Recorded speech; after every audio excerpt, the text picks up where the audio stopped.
Good morning, House in the Woods board members. We thought we'd simplify things a little bit. So this development report is going to look a little bit different than the ones in the past. I'm still setting it up in the magazine style that we had last year, just easier to flip through. There's some nice music in the background. That's the House in the Woods song by Rich Cutliff. But what I've done is simplified that into data so that you have a chance to really read the information and not have the clutter of all the photos that I've added in the past. The photos are wonderful, but what I've done instead is added a page that will take you directly to the photos and the videos out on our website. So out on houseinthewoods.org, there is an event photos page that has little collections from each retreat, each fundraiser, so that you can click on that. If you want to look just at the bear hunt, if you want to just look at the bird hunt, it'll show you all the pictures and the videos that I have from those particular retreats. So rather than try to pick and choose a few from each retreat, head on over there, scan through some of them. Some of them have thousands of pictures in them. So it saves me time to try to highlight them for you and really would allow you to just wrap yourself in that retreat. When you go out and look at all the pictures together in a group, really gives you the feeling that you really were there. So please take a moment when you get to that page, or if you have some time, to head over to the website and take a look at some of those pictures, because it really will show you more of the story. What you'll see in the development report is that 2025 wasn't about chasing numbers. It was about relationships with veterans, relationships with volunteers, with the community, and that's truly what matters. Everything that we accomplished in 2025 was because of relationships. We weren't looking to focus on the number of likes that we had for a page or how many people watched a video. The whole point was to reach people, connect with them, give them a reason why they would want to get involved, whether they were a veteran themselves, military families, community members. Those relationships that were built, not just with the military communities, but our volunteers as well, are the number one reason that 2025 was such a huge success. For the veteran impact and retreat highlights portion of the development report, but one of the most powerful reminders of why we do what we do here at House in the Woods could be summed up by one statement made by a Purple Heart veteran who came in. His name is Alan Pelletier. He is a Vietnam veteran who lives off-grid and has lived off-grid for about 40 years now in the area. He was nominated for an Eagle Cane that we gave out at our Music on the Green. Stopped in, Paul happened to be here. He brought a folder with pictures. He shared his story. From there, we ended up inviting him on a moose retreat. He's actually the cover of the development report. This is Alan. And he's actually a 5-time Purple Heart recipient. However, it must be noted that because so much of what he did was special ops, he did not receive all 5 Purple Hearts because they couldn't be publicly recognized. So interesting man, loving spirit, just really looking for a place to feel connected, looking for family and that connection. And he had only been in here a few days, a few different times, and he turned around before he left and he said, "I feel like I've finally come home." And of course, he left and we had tears in our eyes and just such gratitude that people are truly feeling this love and appreciation that our entire family has for our veterans. And he's continued to come back, Coffee with Vets, plays guitar, just feels at home and is present. Which is why having those additional community activities, the Coffee with Vets, more opportunities for people to visit after they have attended or before they've attended a retreat. Probably for quite a long time, the retreats were the main focus, and obviously they still are. But there are so many ways that our veterans, our community can get involved and stay involved beyond the retreats. 2025 was just a huge year of just welcoming people to come back time and time again, because they tell us, this is my favorite part of the month. This is my favorite part of the year. This is something I look forward to all month. Maybe it's the only thing that I have to look forward to all month. So Alan's statement really was just touching and was really representative of the feedback that we were getting in 2025. The other proof of the relationship-driven growth is brought up in the report with two examples. One is Timber Creek Outdoors. And as you'll see in there, we mentioned we met them in 2022 at SHOT Show in Las Vegas, which was simply a networking opportunity. We go out and we share the why. We share about Joel. We share about Dee and Paul and the founding mission. We don't ask for anything. We go out and we share the information. We share what's available to veterans and military families. And then we let God do the rest of the work. Pure heart and pure purpose, not asking for anything in return. And we see what happens. And with Timber Creek, you can see the proof is in the pudding there. 2022 was SHOT Show. 2023 was planning. 2024 was they invited us to invite veterans to Oregon for a retreat. They came here for the bear hunt, made a $10,000 donation, invited us back in 2025 for the Oregon retreat, invited some of Joel's friends to join Jeb Burton's team at the race. Joel's name was on the car, Jeb Burton's car. And there's a little one here I'm going to show you. Joel's name was on the car. And shortly after that, not only if that wasn't enough, we received this car from the Timber Creek Outdoors team. And if you look real close, there's a little Joel house on there. So that's exactly as it was on the actual car, is on both sides. So they sent this little replica model of that car just to show how much they truly appreciate Joel's sacrifice, the house and the house family, with a little note that said, Paul, I had a great time with Oscar and Lyle in Charlotte. What a privilege it was to be with those men while we honored Joel on Memorial Day weekend. Thank you for putting me in touch with them and allowing us to honor Joel. Tyler Tiller. So that speaks volumes about getting out and chatting with people. And sometimes we might look at a cost of a flight or a hotel and think, should we spend that money? Because we're trying to be very, very responsible with donor dollars. But unless we get out and talk to people, how will they know? How can they get involved? There are, I wouldn't stop short of saying, millions of people out there who would love to get involved, but they can't if they don't know about us. So those networking trips really are a critical component to not simply reaching veterans, but reaching people who would love to support veterans and military families. So that has been huge. The other one that I mentioned in there is Mrs. Dunster's Donuts. One of the things that I highlight in there is that we are doing more handwritten notes. There were quite a few in the last couple of years that received a handwritten letter from us, which we didn't write very many because we were very busy, but that is a goal for this year. Mrs. Dunster's, we wrote a letter and said our veterans love their Nutty Nuggets, and we can't find them at the store, which is true. And y'all know about Mrs. Dunster's Donuts, so they don't call them Nutty Nuggets, and I wrote that in there. I said, Dear Mrs. Dunster, our veterans love their Nutty Nuggets, and we aren't able to find them at the store. Every time we go there, they're sold out, so where can we get some? Shared a little bit about what we do, but kept it very short and sweet and allowed them to solve that problem. We didn't ask for anything. Tim Richards called me and said, oh my gosh, we cannot have our veterans without their Nutty Nuggets. And he proceeded not only to pull through with delivering dozens and dozens of bags of Mrs. Dunster's Donuts, and then took it one step further. And he and his wife volunteer. She bakes. I mean, Dunster's Donuts are good, but she is a really good baker. So she has baked. Tim brought chili for one of the retreats for the vets. And they just continue to come through and continue to brainstorm new ways that they can get involved and they can give back. Another thing that he's been doing is the odds and ends donuts when they're out of date.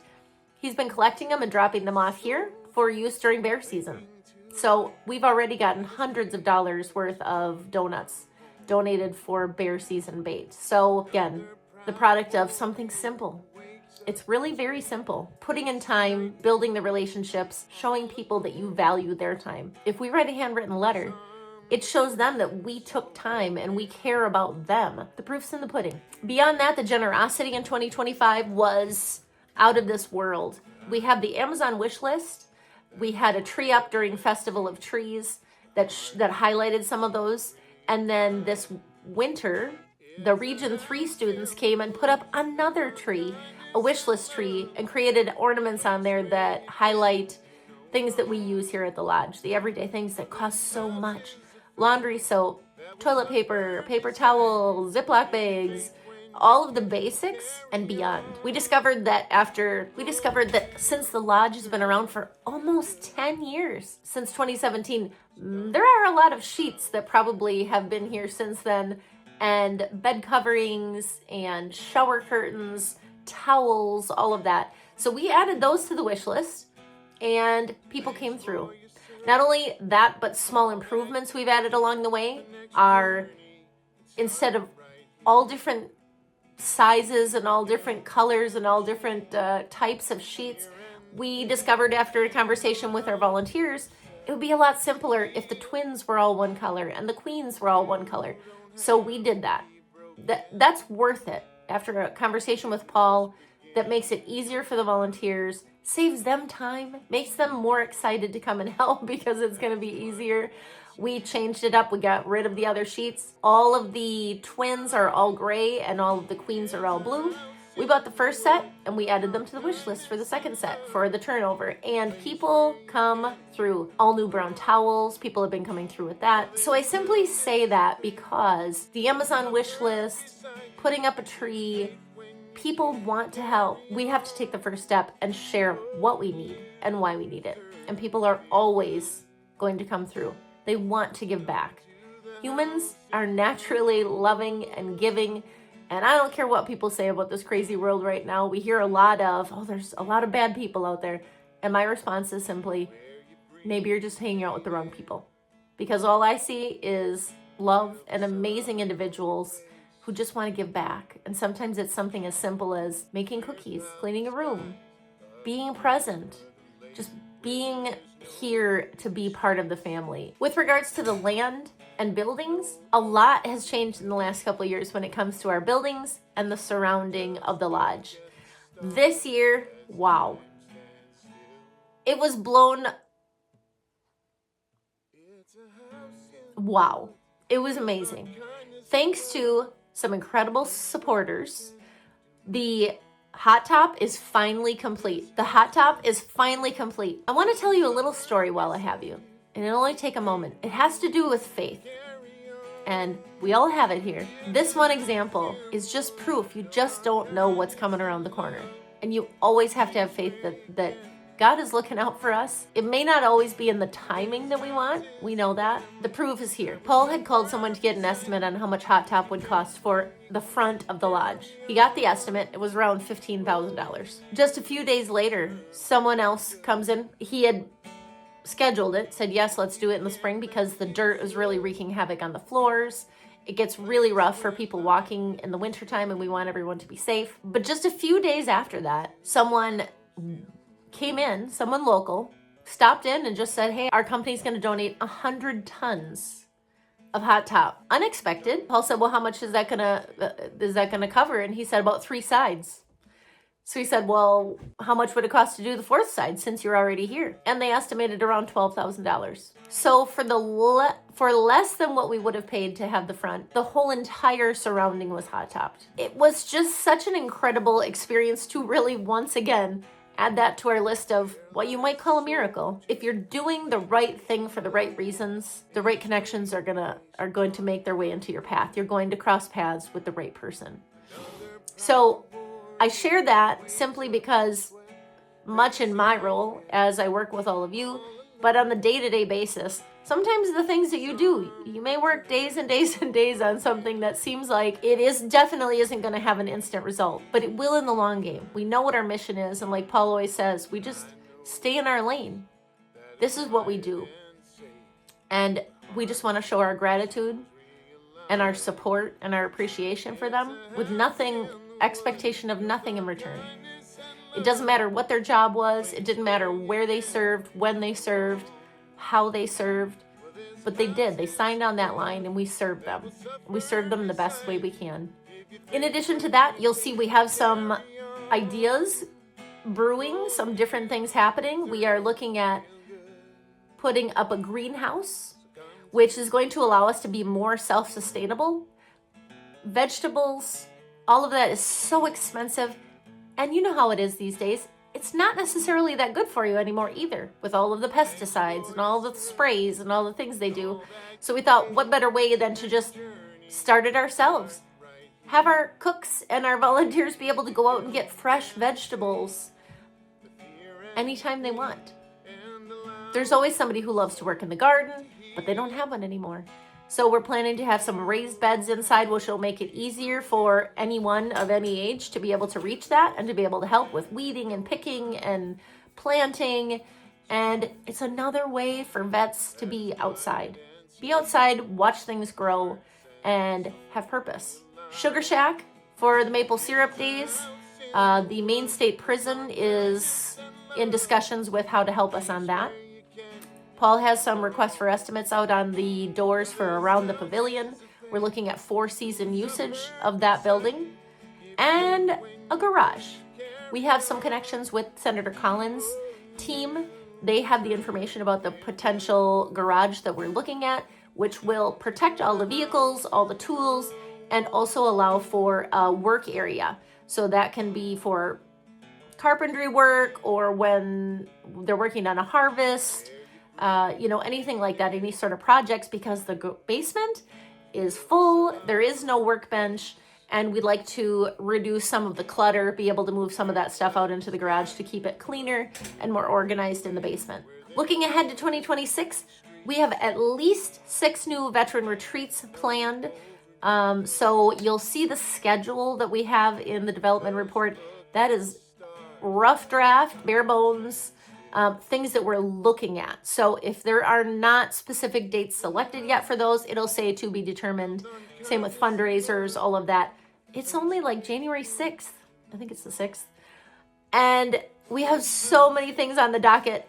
Now in the next couple of weeks, it'll be time to nail down where are those, can we make them work, focusing on getting out and getting in front of people. This year, I'm spending more time out networking, a little less time probably on retreat, just to make sure that we can really take advantage of this especially special year. It's 2026. It is the 250th anniversary of America, and we really want to take advantage of the fact that everyone is going to be feeling more patriotic. This feeling, this support from people who aren't currently supporting veteran-focused nonprofits is going to be at an all-time high, which will be followed, of course, by the downhill and an uphill and a downhill. We're humans. That's how it goes. But we have a lot of new things planned. We're going to have a new angle. So some of that I'll be updating you on here in the next couple of weeks. Paul's going to be talking about some of the events, but one of the things we're doing this year is we're going to have a float in the Bath, Maine 4th of July parade, which is a huge parade. So we are excited about that. The kids from the Region 3 school in Lincoln are on board. They've been helping us plan it, which has been so wonderful. That's been another addition to the year. It's just getting more youth involved. There are 3 different classes from Region 3 who are involved in this discussion and other things happening around the lodge. So it's exciting to get a young perspective. Our big question to them is, how do we get youth more interested and active in supporting House in the Woods or veterans as a whole? Get them not only aware of what a veteran is, who are they, what have they done for us, and why should we be giving back? It's been amazing. All 3 of the classes over there with Bethany Hatt are asking for more projects. She said they really want to come back. They always want to be supporting and getting involved. So we're asking them how they would like to. In addition to that, we have the Stacyville property of about 100 acres that we are improving for veteran archery season. Those students are going to come out there, help us get a lay for the land, see where we should put up sites and cutting in trails. And so it's wonderful to get them involved and utilize some of those skills that they already have. To wrap it all up, I just want to say thank you. Thank you for allowing me to be part of this mission and part of this family. All of the years before this has laid such an awesome foundation for the growth that we're seeing now. It's the long game. We're all in it for the long game. I want to see amazing things happening this year, next year, and however many years I should be here. And I'm excited to be part of the foundation that will ensure that these free retreats are available to veterans and military families long after I'm not here. So thank you for everything that you all do to make this possible. Thank you for your time listening. Flip through that development report. There's a little music in the background, makes it a little more interesting to listen to. There's lots of great information there and so much more that's not even included. So if you have any questions, please reach out to me. Otherwise, as always, I will keep everybody up to date on new and exciting things that are happening. And if you have any suggestions, as always, make sure you bring them to the table, because you are the foundation for House in the Woods and what we have to offer here and the way that we are saving and changing lives. Thank you. Have a wonderful new year.